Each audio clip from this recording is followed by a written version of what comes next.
ಇದೇ ರೀತಿ ವಿಡಿಯೋಗಾಗಿ ನೋಡ್ತಾ ಇರಿ, ಲೈಕ್ ಮಾಡಿ, ಶೇರ್ ಮಾಡಿ, ಸಬ್ಸ್ಕ್ರೈಬ್ ಮಾಡಿ. ನೆರವೇರಿಸಿಕೊಟ್ಟಿದ್ದಾರೆ. ಮುಂದಿನ ಕಾರ್ಯಕ್ರಮ ಇಂದಿನದ ಶ್ರೇಷ್ಠ ಮಹಾಪುರುಷರು ಅಂತ ಹೇಳಿದ್ರೆ ಡಾಕ್ಟರ್ ಸರ್ವೇಪಲ್ಲಿ ರಾಧಾಕೃಷ್ಣರವರು. ಅವರ ಭಾವ ಚಿತ್ರಕ್ಕೆ ಪುಷ್ಪಾರ್ಚನೆಯನ್ನ ನೆರವೇರಿಸಿಕೊಡ್ಬೇಕು ಮಾನ್ಯ ಉಪಮುಖ್ಯಮಂತ್ರಿಗಳು ಅಂತ ಹೇಳಿ ವಿನಂತಿ ಮಾಡ್ತೇವೆ. ವೇದಿಕೆ ಎಡಭಾಗದಲ್ಲಿ ನಮ್ಮ ಸರ್ವೇಪಲ್ಲಿ ರಾಧಾಕೃಷ್ಣರವರ ಶಿಕ್ಷಕರ ದಿನಾಚರಣೆ ಅಂಗವಾಗಿ ಪೂಜ್ಯರಿಗೆ ಪುಷ್ಪಾರ್ಚನೆ ಮಾಡ್ತಕ್ಕಂಥ ಕಾರ್ಯಕ್ರಮ. ಈ ಕಾರ್ಯಕ್ರಮವನ್ನ ಮಾನ್ಯ ಮುಖ್ಯಮಂತ್ರಿಗಳು ಹಾಗೂ ಎಲ್ಲ ಕಾರ್ಯಾಧ್ಯಕ್ಷರು, ಕೆಪಿಸಿಸಿ ಘಟಕದ ಎಲ್ಲ ಪ್ರಮುಖರು ಹೋಗಿ ದಯಮಾಡಿ ಅವರಿಗೆ ಪುಷ್ಪಾರ್ಚನೆ ನೆರವೇರಿಸಿಕೊಡ್ಬೇಕು. ಹಾಗೆ ನಮ್ಮ ಗುರಿಕಾರ್ ಸರ್ ಅಧ್ಯಕ್ಷರು ಕೂಡ ಪಾಲ್ಗೊಳ್ಳಬೇಕು ಅಂತೇಳಿ ಈ ಸಂದರ್ಭದಲ್ಲಿ ಆತ್ಮೀಯವಾಗಿ ಪುಷ್ಪಾರ್ಚನೆ ಕಾರ್ಯಕ್ರಮದಲ್ಲಿ ನೆರವೇರಿಸಬೇಕು ಅಂತ ಕೋರ್ತಾ ಇದ್ದೇವೆ.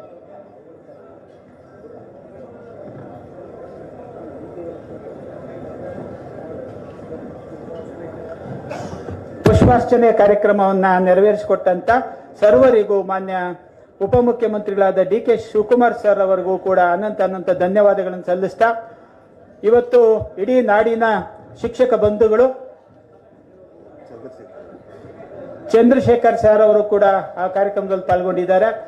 ಇವತ್ತು ಈ ನಾಡಿನ ಎಲ್ಲ ಶಿಕ್ಷಕ ಬಂಧುಗಳು ಈ ರಾಜ್ಯದಾದ್ಯಂತ ಇವತ್ತು ಆಗಮಿಸಿದ್ದೀರಿ. ಕೆಪಿಸಿಸಿ ಘಟಕದ ವತಿಯಿಂದ ಶಿಕ್ಷಕರ ರಾಜ್ಯದ ನೋವು ನಲಿವುಗಳನ್ನು ಕೂಡ ಪರಿಹಾರ ಮಾಡತಕ್ಕಂಥ ನಿಟ್ಟಿನಲ್ಲಿ ಶಿಕ್ಷಕರ ಘಟಕವನ್ನು ಮೊಟ್ಟ ಮೊದಲಿಗೆ ತೆರೆದು ಕಾರ್ಯಪ್ರವೃತ್ತರಾಗಲಿಕ್ಕೆ ಅವಕಾಶ ಕಲ್ಪಿಸಿರ್ತಕ್ಕಂಥ ಎಲ್ಲರಿಗೂ ಕೂಡ ಕೆಪಿಸಿಸಿ ಘಟಕದ ಹಿರಿಯರಿಗೆ ಅನಂತ ಧನ್ಯವಾದಗಳನ್ನು ಸಲ್ಲಿಸ್ತಾ, ಬಹಳ ತಾಳ್ಮೆಯಿಂದ ಸಜ್ಜನಿಕೆಯಿಂದ ಶಿಕ್ಷಕರ ಘಟಕಕ್ಕೆ ಯಾವಾಗಲೂ ಬೆನ್ನೆಲುಬಾಗಿರ್ತಕ್ಕಂಥ ನಮ್ಮ ಜೆ.ಸಿ. ಚಂದ್ರಶೇಖರ್ ಸರ್ ಅವರು ಕಾರ್ಯಾಧ್ಯಕ್ಷರು, ಅವರು ಈ ಸಭೆಯನ್ನು ಉದ್ದೇಶಿಸಿ ಮಾತನಾಡಬೇಕು ಅಂತೇಳಿ ಅವರಲ್ಲಿ ವಿನಂತಿ ಮಾಡ್ಕೊಳ್ತಾ ಇದ್ವಿ.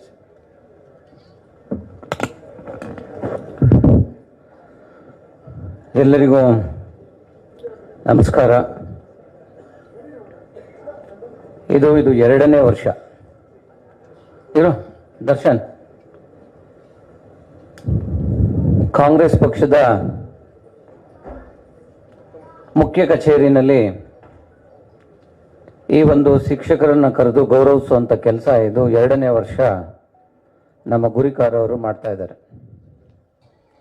ನಿಜವಾಗ್ಲೂ ಕೂಡ ಇದೊಂದು ದೊಡ್ಡ ಅಭಿನಂದನೆಯನ್ನು ನನ್ನ ಗುರುಕಾರ್ಯ ಅವ್ರಿಗೆ ಹೇಳಬೇಕು. ನಾನು ಅದರಲ್ಲೂ ಕೂಡ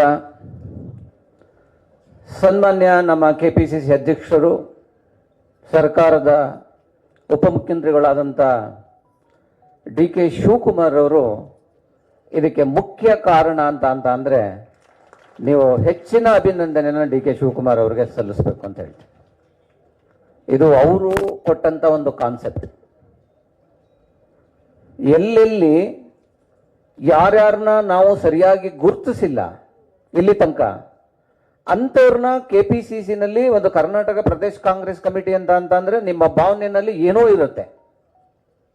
ಇಲ್ಲೂ ಒಂದ್ ದಿವಸ ಕೂತ್ಕೊಂಡು ಕೆಪಿಸಿಸಿ ವತಿಯಿಂದ ನಿಮ್ಮನ್ನ ಸನ್ಮಾನ ಮಾಡಬೇಕು, ಅವ್ರಿಗೂ ಒಂದು ಗೌರವ ಇಲ್ಲಿಂದ ಸಲ್ಲಬೇಕು ಅನ್ನೋ ಒಂದು ಕಾನ್ಸೆಪ್ಟ್ ನ ಹುಟ್ಟಾಕ್ತಂಥವ್ರು ಡಿ.ಕೆ. ಶಿವಕುಮಾರ್ ಅವರು.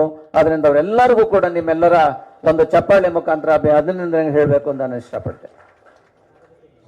ಕಳೆದ ಬಾರಿ ಅದನ್ನ ಪ್ರಾರಂಭ ಮಾಡಿದ್ರು. ಅದನ್ನ ತುಂಬಾ ಅಚ್ಚುಕಟ್ಟಾಗಿ ಬಸವರಾಜ್ ಗುರಿಕಾರ್ ಅವರು ಲಾಸ್ಟ್ ಟೈಮ್ ಮಾಡಿದ್ರು. ಅದರ ಪ್ರಯುಕ್ತ ಇವತ್ತು ಅವರು ಆಲ್ ಇಂಡಿಯಾ ಅಧ್ಯಕ್ಷರಾಗಿ ಇವತ್ತೊಂದು ದಿವಸ ನೇಮಕಗೊಂಡಿದ್ದಾರೆ. ಅದಕ್ಕೆ ನಾನು ನಮ್ಮೆಲ್ಲರ ಒಂದು ಕೆಪಿಸಿಸಿಯ ಮತ್ತೆ ನಿಮ್ಮೆಲ್ಲರ ಪರವಾಗಿ ಅವ್ರಿಗೆ ಒಂದು ಶುಭಾಶಯ ಹೇಳಕ್ಕೆ ನಾನು ಇಷ್ಟಪಡ್ತೇನೆ. ಏಕೆಂತ ಅಂದ್ರೆ ಅವರು ನ್ಯಾಷನಲ್ ಲೆವೆಲ್ಗೆ ಅಧ್ಯಕ್ಷರಾಗಿರೋದ್ರಿಂದ. ಹಾಗೆಯೇ ಈ ಸಭೆಯಲ್ಲಿ ನಮ್ಮ ಕೊಲೀಗ್ ಅವರಂತ ಮಂಜುನಾಥ್ ಭಂಡಾರಿ ಅವರು ಕೂಡ ಎಜುಕೇಷನಲಿಸ್ಟ್, ಅವರು ದೊಡ್ಡ ಇಂಜಿನಿಯರಿಂಗ್ ಕಾಲೇಜ್ ಮಂಗಳೂರಲ್ಲಿ ನಡೆಸ್ತಾರೆ, ನೋಡಕ್ಕಂಗೆ ಕಾಣಿಸ್ತಾರೆ. ಶಿಕ್ಷಣ ತಜ್ಞರು ಅಂತ ಹೇಳೋದಕ್ಕಿಂತ ಶಿಕ್ಷಣ ಪೋಷಕರು ಅಂತ ಹೇಳ್ಬೋದು ನಿಮಗೆ ನಾವು. ಹಾಗೇನೆ ನಮ್ಮ ಮಟ್ಟೂರು ಅವರು ಇದ್ದಾರೆ, ಮತ್ತೆ ನಮ್ಮ ಆರಾಧ್ಯ ಅವರು ಇಷ್ಟ ತನಕ ತುಂಬಾ ವಿಸ್ತಾರವಾಗಿ ತುಂಬಾ ಚೆನ್ನಾಗಿ ಇವತ್ತು ಹೇಳಿದ್ರು ಏನೇನಾಗಿದೆ ನ್ಯಾಷನಲ್ ಎಜುಕೇಶನ್ ಪಾಲಿಸಿವರೆಗೆ, ಹೇಗೆ ಶಿಕ್ಷಣ ಪ್ರಾರಂಭ ಆಯಿತು, ಶಿಕ್ಷಣದಲ್ಲಿ ತನ್ನ ಹಕ್ಕು ಅನ್ನೋ ಒಂದು ವ್ಯವಸ್ಥೆ ಯಾವಾಗ ಪ್ರಾರಂಭ ಆಯಿತು ಅಲ್ಲಿಂದ ಹಿಡಿದು ಇಲ್ಲಿ ತನಕ ಶಿಕ್ಷಣದಲ್ಲಿ ಆದಂಥ ಬದಲಾವಣೆಗಳು, ಆ ಕ್ಷೇತ್ರದಲ್ಲಿ ನಡೆದು ಬಂದಂಥ ದಾರಿ, ಮತ್ತೆ ಇಲ್ಲಿ ತನಕ ನೀವು ತಿಳ್ಕೋಬೇಕಾಗಿರೋಂಥ ವಿಷಯಗಳು, ಟೀಚರ್ಸು ಎಲ್ಲ ಅನ್ನೋದ್ರ ಬಗ್ಗೆ ಸಾಕಷ್ಟು ವಿಚಾರನ ಹೇಳಿದ್ರು. ಹಾಗೆ ವೇದಿಕೆ ಮೇಲೆ ಎಲ್ಲ ಗಣ್ಯರಿದ್ದಾರೆ. ನಮ್ಮ ಕೇರಳದಿಂದ ಒಬ್ಬರು ಇದಕ್ಕೆ ಗೋವಿಂದನ್ ಕರೆಕ್ಟ್ ಅಲ್ಲ? ಹರಿಗೋವಿಂದನ್ ಅವ್ರು ಬಂದಿದ್ದಾರೆ, ಅವ್ರಿಗೆ ಮತ್ತೆ ನಮ್ಮ ಪೊರ್ಲೆ ಅವ್ರಿಗೆ ಮತ್ತೆ ಎಲ್ಲ ನಮ್ಮ ಆಫೀಸ್ ತಿಮ್ಮಯ್ಯ ಅವ್ರು ಕೂತಿದ್ದಾರೆ, ಎಲ್ಲರಿಗೂ ಕೂಡ ನಾನು ಈ ಸಂದರ್ಭದಲ್ಲಿ ಅಭಿನಂದಿಸ್ತೀನಿ.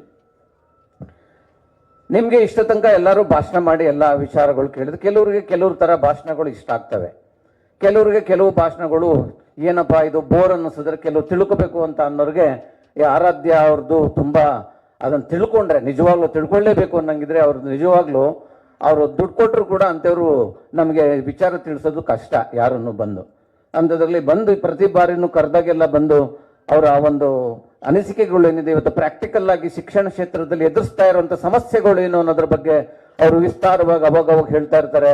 ಅದನ್ನು ಅರ್ಥ ಮಾಡ್ಕೋಬೇಕು. ನಾನು ಆ ನಿಟ್ಟಿನಲ್ಲಿ ನಾನು ಮಾತಾಡಲ್ಲ. ಯಾಕೆ ಅಂತಂದ್ರೆ ಈಗ ಅಧ್ಯಕ್ಷರು ಕೂಡ ವಿಧಾನಸೌಧಕ್ಕೆ ಹೋಗ್ಬೇಕಾಗಿರೋದ್ರಿಂದ ನಾನು ಅವ್ರಿಗೆ ಮಾತಾಡಿ ಅಂದೆ, ಆದರೆ ನೀವೊಂದು 2 ನಿಮಿಷ ಮಾತಾಡಿ ಅಂತ ನಮಗೆ ಪರ್ಮಿಷನ್ ಕೊಟ್ಟಿದ್ದಾರೆ.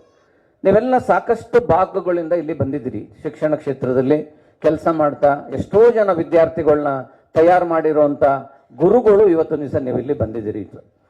ಸೊ ನಿಮ್ಗೆಲ್ಲರಿಗೂ ಕೂಡ ಒಂದು ಸನ್ಮಾನ ಮಾಡಬೇಕು ಅನ್ನೋ ಒಂದು ಕಾರ್ಯಕ್ರಮವನ್ನು ಕೂಡ ನಮ್ಮ ಇದು ನಮ್ಮ ಶಿಕ್ಷಣದ ಏನು ನಮ್ಮ ವೇದಿಕೆ ಇವತ್ತು ರೆಡಿ ಮಾಡ್ಕೊಂಡಿದ್ದಾರೆ. ಅದರಿಂದ ನಿಮ್ಮನ್ನ ಜಾಸ್ತಿ ಹೊತ್ತು ಕಾಯಿಸೋದು ಕೂಡ ಅಂತ ಒಂದು ಸರಿಯಾದ ಕ್ರಮ ಅಲ್ಲ ಅಂತ ನನ್ನ ಅನಿಸಿಕೆ. ಅದ್ರ ಜೊತೆಗೆ ನಾನು ಪಾರ್ಲಿಮೆಂಟಲ್ಲಿ ಈ ಸರಿ 2ನೇ ಬಾರಿ ನಾನು ರಾಜ್ಯಸಭಾ ಸದಸ್ಯನಾಗಿ ನಾನು ಕೆಲಸ ಮಾಡ್ತಾ ಇದ್ದೆ. ಎಜುಕೇಷನ್ ಅನ್ನೋದು ಒಂದು state subject, that's not A central subject ಅದು.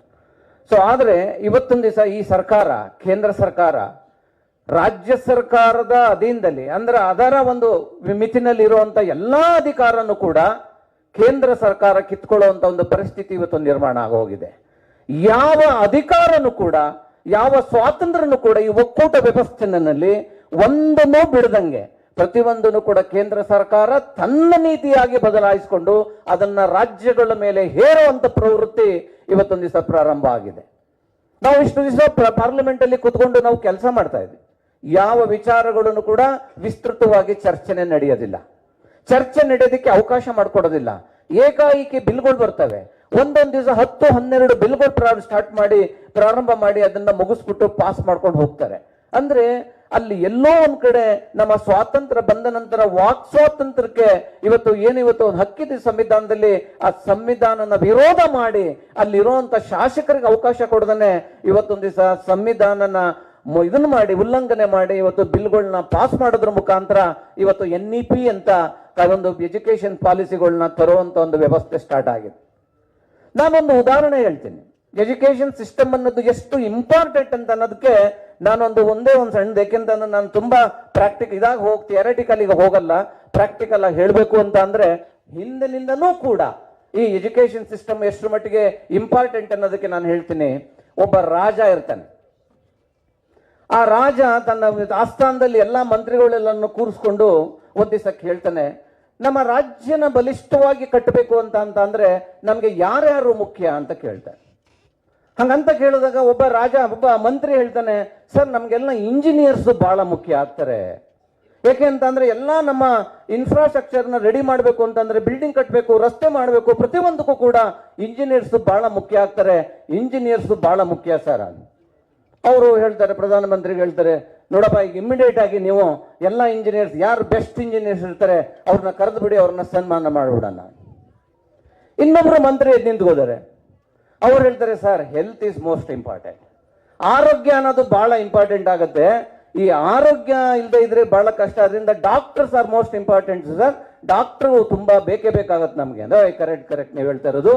ಯಾರ್ಯಾರು ಬೆಸ್ಟ್ ಡಾಕ್ಟರ್ಸ್ ಇದ್ದಾರೆ ಅವ್ರನ್ನೆಲ್ಲ ಕೆಲವ್ರನ್ನ ಕರೆದು ಇದು ಮಾಡಿ ಅವ್ರಿಗೂ ನಾವೊಂದು ಸನ್ಮಾನ ಮಾಡ್ಬಿಡೋಣ, ಇಲ್ಲಿ ರಾಜರಿಂದ ಸನ್ಮಾನ ವ್ಯಕ್ತಪಡಿಸ್ಬಿಡೋಣ. ನೆಕ್ಸ್ಟ್ ಇನ್ನೊಬ್ಬ ಹೇಳ್ತಾನೆ, ಸರ್ ಇವೆಲ್ಲ ಸರಿ, ದುಡ್ಡಿಲ್ಲ ಅಂದ್ರೆ ಏನ್ ಮಾಡಕ್ಕಾಗತ್ತೆ, ಈ ಫೈನಾನ್ಸ್ ಮಾಡೋರು ಇರ್ತಾರಲ್ಲ, ಫೈನಾನ್ಷಿಯಲ್ ಇರ್ತಾರಲ್ಲ ಸರ್, ಅವರು ಬಹಳ ಇಂಪಾರ್ಟೆಂಟ್ ಆಗ್ತಾರೆ, ಅವ್ರು ಇಲ್ಲ ಅಂದ್ರೆ ಇದೇನು ಡಾಕ್ಟರ್ ಇಟ್ಕೊಂಡು ಏನ್ ಮಾಡ್ತೀರಾ, ಇಂಜಿನಿಯರ್ ಇಟ್ಕೊಂಡು ಏನ್ ಮಾಡ್ತಾರೆ. ಕರೆಕ್ಟ್ನೇ ಹೇಳ್ತಾ ಇರೋದು. ಎಲ್ಲ ಯಾರ್ಯಾರು ದೊಡ್ಡ ದೊಡ್ಡ ಫೈನಾನ್ಷಿಯಲ್ ಇರ್ತಾರೆ ಅವ್ರನ್ನೆಲ್ಲ ಅದ್ರಲ್ಲಿ ಯಾರು ಬೆಸ್ಟ್ ಇದನ್ನ ಇನ್ವೆಸ್ಟ್ಮೆಂಟ್ ಮಾಡೋದಕ್ಕೆ ತಾಕತ್ತಿದೆ ಅಂತವ್ರನ್ನೆಲ್ಲರನ್ನು ಕರೆಸ್ಬೇಡಿ ಅಂತ. ಸರಿ, ಅವ್ರನ್ನು ಕರೆಸ್ತೀವಿ ಅಂತ ಹೇಳ್ತಾರೆ. ಅವರೆಲ್ಲ ಕರೆಸ್ತಾರೆ. ಕರ್ಸಾದ್ಮೇಲೆ ರಾಜ ಹೇಳ್ತಾನೆ, ಎಲ್ಲ ಬಂದು ಕೂತಿರ್ತಾರೆ, ಇದೇ ತರ ಎಲ್ಲ ಬಂದು ಕೂತಿದ್ದಾಗ ಕೇಳ್ತಾರೆ ಪ್ರಧಾನಮಂತ್ರಿ ಕೇಳಿ, ಅದು ಸರಿ ಈಗ ಯಾರಿಂದ ಪ್ರಾರಂಭ ಮಾಡೋದು ಈ ಪ್ರಶಸ್ತಿ ಕೊಡೋದಕ್ಕೆ ಅಂತ. ಅವಾಗ ಪ್ರಧಾನಮಂತ್ರಿಗಳು ಹೇಳ್ತಾರೆ, ನೀವು ಕನ್ಫ್ಯೂಸ್ ಆಗ್ತಾರೆ ಅಂತ ನನಗೆ ಗೊತ್ತಿತ್ತು ಹಿಂಗೇನೆ, ಅದಕ್ಕೆ ಇರಿ 1 ನಿಮಿಷ ಅಂತ ಹೋಗಿ ಹೊರಗಡೆಯಿಂದ ಒಂದು ಓಲ್ಡ್ ಲೇಡಿನ ಕರ್ಕೊಂಬರ್ತಾರೆ. ಆ ಓಲ್ಡ್ ಲೇಡಿ ಒಳಗಡೆ ಎಂಟ್ರ್ ಆದ ತಕ್ಷಣಲೇ ಇಂಜಿನಿಯರ್ಸ್ ಎದ್ದು ನಿಂತ್ಕೋತಾರೆ, ಡಾಕ್ಟರ್ಸ್ ಎದ್ದು ನಿಂತ್ಕೋತಾರೆ, ಫೈನಾನ್ಷಿಯರ್ಸ್ ಎದ್ದು ನಿಂತ್ಕೋತಾರೆ, ಅಲ್ಲಿರೋ ಮಂತ್ರಿಗಳು ಎದ್ದು ನಿಂತ್ಕೋತಾರೆ. ಲಾಸ್ಟ್ಗೆ ರಾಜಿಂಗ ಏನು ಮಾಡಬೇಕು ಗೊತ್ತಾಗ್ತಾನೆ ಅವನು ಮುಜುಗರಗೊಳಗಾಗಿ ಅವನು ಎದ್ದು ನಿಂತ್ಕೋತಾನೆ. ಅವನು ಕೇಳ್ತಾನೆ, ರಾಜ ಎದ್ದು ನಿಂತ್ಕೊಳ್ಳೋ ಅವಶ್ಯಕತೆ ಇಲ್ಲ ಅಲ್ವಾ? ಸೊ ಯಾರೋ ಒಂದು ಓಲ್ಡ್ ಲೇಡಿ ಬಂದಾಗ ರಾಜ ಎದ್ದು ನಿಂತ್ಕೊಳ್ಳುವಂಥ ಅವಶ್ಯಕತೆ ಇಲ್ಲ. ಆದರೆ ಎದ್ದು ನಿಂತ್ಕೊಂಡಾಗ ಅವನಿಗೆ ಆಶ್ಚರ್ಯ ಆಗುತ್ತೆ, ನಾನು ಯಾಕೆ ನಿಂತ್ಕೊಂಡೆ? ಅವ್ನು ಪ್ರಧಾನಮಂತ್ರಿ ಕೇಳ್ತಾನೆ, ಏನು ಯಾಕೆ ಎಮ್ಮ ಬಂದ ತಕ್ಷಣ ಎಲ್ಲ ಎದ್ದು ನಿಂತ್ಕೊಂಡು? ಸರ್ ಅದೇ ಇಂಪಾರ್ಟೆಂಟು, ಇವ್ರನ್ನೆಲ್ಲ ಸೃಷ್ಟಿ ಮಾಡಿದ್ದು ಈ ಟೀಚರು ಸರ್, ಅದಕ್ಕೋಸ್ಕರ ಬಂದು ಎಲ್ಲ ಎದ್ದು ನಿಂತ್ಕೊಂಡಿದ್ದಾರೆ. ಆ ಟೀಚರ್ಸ್ಗೆ ಅಷ್ಟು ಬೆಲೆ ಇದೆ.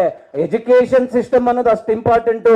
ಇವತ್ತು ಪ್ರಧಾನಮಂತ್ರಿಗಳೇ ಆಗಲಿ, ಚೀಫ್ ಮಿನಿಸ್ಟರ್ ಆಗಲಿ, ನಮ್ಮ ಡೆಪ್ಟಿ ಚೀಫ್ ಮಿನಿಸ್ಟರ್ಗಳೇ ಆಗಲಿ, ಪ್ರತಿಯೊಬ್ಬರು ಕೂಡ ಒಂದು ದಿವಸ ಎಜುಕೇಶನ್ ಹಂತದಿಂದ ಮೇಲೆ ಬಂದಿದ್ದಾರೆ. ನಿಮಗೆ ಗೊತ್ತಿರಬೇಕು, ಡಿ ಕೆ ಶಿವಕುಮಾರ್ ಅವ್ರದ್ದೊಂದು ಇದರಲ್ಲಿ ರಮೇಶ್ ವಿತ್ ಇದು ಒಂದಿತ್ತು ಕಾರ್ಯಕ್ರಮ, ಏನದು ವಿತ್ ರಮೇಶ್. ಒಂದು ಟೀಚರ್ ಬರ್ತಾರೆ, ಡಿ ಕೆ ಶಿವಕುಮಾರ್ ಅವ್ರ ಟೀಚರು, ಇದರಿಂದ ನ್ಯಾಷನಲ್ ಪಬ್ಲಿಕ್ ಸ್ಕೂಲಿಂದ ಬರ್ತಾರೆ.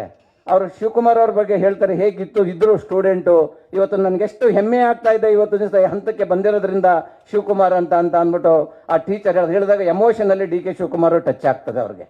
ಯಾಕೆಂದ್ರೆ ಅಮ್ಮ ಹೇಳ್ಬೇಕಾದ್ರೆ, ಟೀಚರು ಬಂದು ಹೇಳ್ಬೇಕಾದ್ರೆ ಒಂದು ಅಷ್ಟೊಂದು ನಾವೆಲ್ಲ ರೆಸ್ಪೆಕ್ಟ್ ಕೊಡ್ತೀವಲ್ಲ ಅಷ್ಟೊಂದು ರೆಸ್ಪೆಕ್ಟ್ ಕೊಟ್ಟು ಹೇಳೋದಿಲ್ಲ. ಅವರೊಂದು ಏನೋ ತನ್ನ ಮಗನಿಗೆ ಹೇಳೋ ರೀತಿಯಲ್ಲಿ ಅವರು ಟೀಚರು ಹೇಳ್ತಾರೆ. ಅವಾಗ ಡಿ ಕೆ ಶಿವಕುಮಾರ್ ಸ್ವಲ್ಪ ಎಮೋಷನಲ್ ಆಗ್ತಾರೆ. ಆ ಶಕ್ತಿ ಇರೋದು ಆ ಟೀಚರ್ಗೆ ಮಾತ್ರ ಸಾಧ್ಯ, ಬೇರೆ ಯಾರಿಗೂ ಇಲ್ಲ. ಆದರೆ ಇತ್ತೀಚಿನ ದಿನಗಳಲ್ಲಿ ಆ ಒಂದು ಪದ್ಧತಿ ತುಂಬಾ ಬದಲಾವಣೆ ಆಗೋಗ್ಬಿಟ್ಟಿದೆ. ಇವತ್ತಿನ ಕಮರ್ಷಿಯಲ್ ಆಗಿದೆ, ರಾಜಕೀಯ ಆಗಿದೆ. ಸ್ವಲ್ಪ ಪ್ರಮಾಣಕ್ಕೆ ಎಲ್ಲೋ ಒಂದು ಕಡೆ ಅದೊಂದು ಸ್ವಲ್ಪ ಎಲ್ಲೋ ಇದಾಗೋಗ್ಬಿಟ್ಟಿದೆ. ಅದು ಆಗಬಾರ್ದು ನನ್ನ ದೃಷ್ಟಿನಲ್ಲಿ. ಯಾಕೆ ಅಂತ ಅಂದರೆ ಆ ಗುರುವಿನ ಸ್ಥಾನ ಇದೆಯಲ್ಲ, ಆ ಒಂದು ಶ್ರೇಷ್ಠವಾದ ಸ್ಥಾನ ಅಂತ ಹೇಳಿದ್ರೆ ಅದಕ್ಕೆ ಯಾರೂ ಕೂಡ ಬೆಲೆ ಕಟ್ಟಲಿಕ್ಕೆ ಸಾಧ್ಯ ಇಲ್ಲ. ಆ ಕಾರಣಕ್ಕೆ ನೀವು ಇವತ್ತಿನ ದಿವಸ ಎಲ್ಲ ಬಂದಿದ್ದೀರಿ. ಇವನ್ ನೀವು ಇದನ್ನ ತಗೊಂಡ್ರು, ದೇವತೆಗಳು ತಗೊಂಡ್ರು ಕೂಡ ಗುರುವಿಗೆ ಮೊದಲ ಸ್ಥಾನನೇ, ಎಲ್ಲೇ ನೀವು ನೋಡಿದ್ರು ಕೂಡ. ಶುಕ್ರ, ನೀವೆಲ್ಲ ನವಗ್ರಹಗಳನ್ನ ಕೇಳಿದಿರಿ, ಎಷ್ಟೋ ಜನಕ್ಕೆ ಗೊತ್ತಿರಬೇಕು. ಒಂದು ಶುಕ್ರನ ಮಗಳ ಮದುವೆ ಆಗಬೇಕಾಗ್ತದೆ, ಶುಕ್ರ ಗ್ರಹನ ಶುಕ್ರನ ಮಗಳ ಮದುವೆ ಆಗಿರ್ಬೇಕಾಗ್ತದೆ. ಅವಾಗ ಮಗಳ ಮದುವೆ ಮಾಡ್ಬೇಕಾದ್ರೆ ಯಾರೋ ಹೇಳ್ತಾರೆ, ಸ್ವಲ್ಪ ಮಗಳದು ಮದುವೆ ಆಗೋದು ಸ್ವಲ್ಪ ಕಷ್ಟ ಇದೆ, ಅವಳಿಗೆ ಸ್ವಲ್ಪ ನೋಡ್ಕೊಂಡು ಮಾಡು, ತುಂಬ ಕಷ್ಟ ಪರಿಸ್ಥಿತಿ ಆಗುತ್ತೆ, ಮದುವೆ ಆಗುವಂಥ ಸಂದರ್ಭದಲ್ಲಿ ಏನಾದರೂ ಒಂದು ಅನಾಹುತ ಆಗ್ಬೋದು ಅಂತ. ಅವಾಗ ಶುಕ್ರಾಚಾರ್ಯರು ಹೋಗಿ ಗುರುಗಂತ್ರ ಹೋಗಿ ಕೇಳ್ತಾರಂತೆ, ನೀನು ಬಂದು ನನ್ನ ಗುರುಗೂ ಶುಕ್ರಂಗೂ ಆಗಲ್ಲ ಏನೆಷ್ಟು ಆದರೂ ಕೇಳ್ತಾರಂತೆ, ನೀನು ನನಗೆ ಬಂದು ಕುತ್ಕೋಬೇಕು, ಏನೋ ಒಂದು ಅನಾಹುತ ಆಗುತ್ತೆ ಅಂತ ಹೇಳ್ತಾ ಇದ್ದಾರೆ ಮದುವೆ ಆಗೋ ಸಂದರ್ಭದಲ್ಲಿ, ನೀನು ಅದನ್ನ ನೋಡ್ತಾನೆ ಕೂತಿರ್ಬೇಕು ಅಂತ ಗುರುಗೆ ರಿಕ್ವೆಸ್ಟ್ ಮಾಡಿ ಕೇಳ್ಬೋತಾನೆ ಶುಕ್ರ. ಏನಾಗ್ತಾ ಇರ್ಬೋದು ಅಂತ ಕ್ಯೂರಿಯಾಸಿಟಿಗೆ ಬಂದು ಗುರು ಆ ಮದುವೆ ಆಗೋ ತನಕ, ಮದುವೆ ಆಗುವಾಗ ದೃಷ್ಟಿ ಇಟ್ಕೊಂಡು ನೋಡ್ತಾನೇ ಇರ್ತಾನೆ. ಮದುವೆ ಆಗೋಗುತ್ತೆ. ಅವಾಗ ಗುರು ಕೇಳ್ತಾನೆ, ಏನೂ ಆಗ್ಲಿಲ್ವಲ್ಲ, ಯಾಕೆ ನೀನು ಹಂಗೆ ಹೇಳಿದ್ರು? ಇಲ್ಲಪ್ಪ, ನನ್ಗೆ ಹೇಳಿದ್ರು ಗುರು ದೃಷ್ಟಿ ಇಲ್ಲ, ಅದರಿಂದ ಅದು ಮದುವೆ ಸ್ವಲ್ಪ ಪ್ರಾಬ್ಲಮ್ ಆಗುತ್ತೆ ಅಂತ. ನೀನೇ ದೃಷ್ಟಿ ಇಟ್ಕೊಂಡು ನೋಡ್ತಾ ಇದ್ದಾಗ ಹಿಂಗೆ ಸಮಸ್ಯೆ ಆಗಕ್ಕೆ ಹೇಗೆ ಸಾಧ್ಯ? ಅದರಿಂದ ನನ್ನ ದೃಷ್ಟಿ ಬಹಳ ಮುಖ್ಯ, ಇಂಪಾರ್ಟೆಂಟು ಅಂತ ಅಂದ್ಬಿಟ್ಟು ಶುಕ್ರಾಚಾರ್ಯರು ಗುರುಗೆ ಹೇಳ್ತಾರೆ. ಅಂದ್ರೆ ಗುರುಗೆ ಎಂಥ ಸ್ಥಾನನ ಮೊದಲಿಂದನೂ ನಾವು ಕೊಟ್ಕೊಂಡು ಬಂದಿದ್ದೀವಿ ಅಂದ್ರೆ ಎಲ್ಲೋ ಒಂದು ಕಡೆ ನೀವು ಮರಿಬೇಕು, ನಿಮ್ಮ ಮಾನವೀಯತೆಯನ್ನು ಮೆರಿಬೇಕು ನೀವು. ಅದಕ್ಕೆ ಡಿ ವಿ ಜಿ ಅವರು ಹೇಳ್ತಾರೆ, ಬರೀ ಓದು, ಬರೀ ಭಾಷೆ, ಬರೀ ವಿದ್ಯೆ ದೊರಕಿಸದು ಪರಸತ್ವವನ್ನು, ಬೇಕು ಬೇರೆ ಕಣ್ಣದಕ್ಕೆ ಚರದ ಮಮತಾ ಕಾರದ ಪರೆಯು ಹರಿದಂದು ಅರಿಯುವುದು ಅರಿವಿನ ಕಣ್ಣು, ಅರಿಯುವುದು ಅರಿವಿನ ಕಣ್ಣು ಮಂಕುತೆಮ್ಮ ಅಂತ.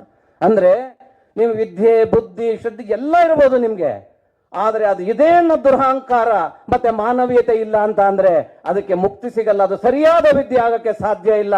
ಅದನ್ನೆಲ್ಲ ಅರ್ಥಗ ಮಾತ್ರ ಹರಿಯುವುದು ಅರಿವಿನ ಕಣ್ಣು ಅಂತ, ತೆರೆಯುವುದು ಅರಿವಿನ ಕಣ್ಣು ಮಂಕುತಿಮ್ಮ. ಎಷ್ಟು ಚೆನ್ನಾಗಿ ಹೇಳಿದ್ದಾರೆ ನೋಡಿ. ಅದರಿಂದ ನಿಮ್ಮೆಲ್ಲರಿಗೂ ನಾನು ಕೇಳ್ಕೊಳ್ಳೋದಿಷ್ಟೇ, ಕೈ ಮುಗಿದು ನೀವು ತಯಾರು ಮಾಡುವಂತ ಶಿಷ್ಯರು ಏನಿರ್ತಾರೆ, ಎಲ್ಲೋ ಒಂದು ಹಂತದಲ್ಲಿ ಒಂದ್ ದಿವಸ ಡಿ ಕೆ ಶಿವಕುಮಾರ್ ಆಗಲಿ, ಒಂದ್ ದಿವಸ ಸಿದ್ದರಾಮಯ್ಯ ಆಗಲಿ, ಒಂದ್ ದಿವಸ ಒಂದು ದೊಡ್ಡ ದೊಡ್ಡ ಸ್ಥಾನಕ್ಕೆ ಹೋಗುವಂತ ಒಂದು ಶಿಷ್ಯರನ್ನ ನೀವು ರೆಡಿ ಮಾಡಬೇಕು. ಇವತ್ತೇನಾದ್ರೂ ನಿಂತಿದೆ ಇವತ್ತು ನಮ್ಮ ಸಮಾಜ ಅಂತ ಅಂದ್ರೆ ರೂರಲ್ ಇಂದ ಬಂದಂತ ವಿದ್ಯಾರ್ಥಿಗಳ ಮೇಲೆ ಹೊರತು ಸಿಟಿಯಿಂದ ಬಂದಿರುವಂತ ವಿದ್ಯಾರ್ಥಿಗಳ ಮೇಲೆ ಬಹಳ ಕಮ್ಮಿ. ಇವತ್ತು ನಮ್ಮ ದೇಶದಲ್ಲಿ ಬಹಳ ಒಂದು ದೊಡ್ಡ ಒಂದು ಕ್ರಾಂತಿಗೆ ಇದು ಮಾಡಿರೋರು ಕೂಡ ರೂರಲ್ ಪ್ರಮಾಣದಿಂದ ಬಂದಂತ ವಿದ್ಯಾರ್ಥಿಗಳೇ. ಆ ಕಾರಣಕ್ಕೆ ಈ ಸಂದರ್ಭದಲ್ಲಿ ನಿಮ್ಮೆಲ್ಲರಿಗೂ ವಂದಿಸಿ ನಿಮ್ಗೆ ಒಳ್ಳೇದಾಗ್ಲಿ ಅಂತ ಕೇಳ್ಕೊಂಡು ನಿಮಗೆ ಸನ್ಮಾನನ ಡಿ ಕೆ ಶಿವಕುಮಾರ್ ಅವರು ಮಾಡಿ ನಿಮ್ಮನ್ನೆಲ್ಲ ಖುಷಿ ಪಡಿಸಿ ಕಳಿಸ್ಲಿ ಅಂತ ನಾನು ತಿಳ್ಕೊಂಡು ನೆಕ್ಸ್ಟ್ ಇಯರ್ ಕೂಡ ಇನ್ನ ಚೆನ್ನಾಗಿ ಮಾಡೋಣ ಅಂತ ಹೇಳ್ತಾ ನನ್ನ ಮಾತು ಮುಗಿಸ್ತೀನಿ. ಜೈ ಹಿಂದ್, ಜೈ ಕರ್ನಾಟಕ, ಜೈ ಕಾಂಗ್ರೆಸ್. ಬಹಳಷ್ಟು ಮಾರ್ಮಿಕವಾಗಿ ಮಾತನಾಡಿದಂತ ನಮ್ಮ ಕಾರ್ಯಾಧ್ಯಕ್ಷರಾಗಿರ್ತಕ್ಕಂಥ ಚಂದ್ರಶೇಖರ್ ಸಾಹೇಬ್ರವರಿಗೆ ಧನ್ಯವಾದಗಳು. ಈ ನಾಡಿನ ಉಪಮುಖ್ಯಮಂತ್ರಿಗಳು 24x7 ಆಗಿ ಕಾರ್ಯ ಮಾಡ್ತಕ್ಕಂಥ, ಇಡೀ ಬೆಂಗಳೂರಿಗೆ ಗ್ರೇಟರ್ ಬೆಂಗಳೂರು ಅಂತ ನಾಮಕರಣ ಮಾಡುವುದರ ಜೊತೆಗೆ ಒಂದು ಹೊಸ ರೂಪವನ್ನೇ ಕೊಟ್ಟು ನೀರಾವರಿ ಕ್ಷೇತ್ರದಲ್ಲಿ ಕ್ರಾಂತಿಯನ್ನು ಮಾಡ್ತಕ್ಕಂಥ, ಎಲ್ಲರಿಗೂ ಮಾರ್ಗದರ್ಶಕರಾಗಿರ್ತಕ್ಕಂಥ KPCC ಅಧ್ಯಕ್ಷರು ಆಗಿರ್ತಕ್ಕಂಥ ಸನ್ಮಾನ್ಯ DK ಶಿವಕುಮಾರ್ ಸಾಹೇಬರು ತಮ್ಮೆಲ್ಲರನ್ನು ಉದ್ದೇಶಿಸಿ ಮಾತನಾಡಬೇಕಂತ ತಿಳ್ಕೊಂಡು ನಾನು ಅವರಲ್ಲಿ ಕಳಕಳಿಯ ವಿಜ್ಞಾಪನೆಯನ್ನು ಮಾಡಿಕೊಳ್ತಾ ಇದ್ದೇನೆ.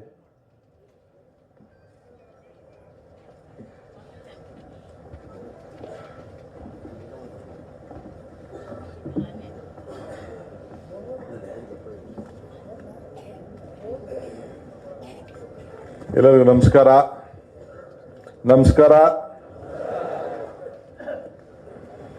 ಬಂದೋಳೆ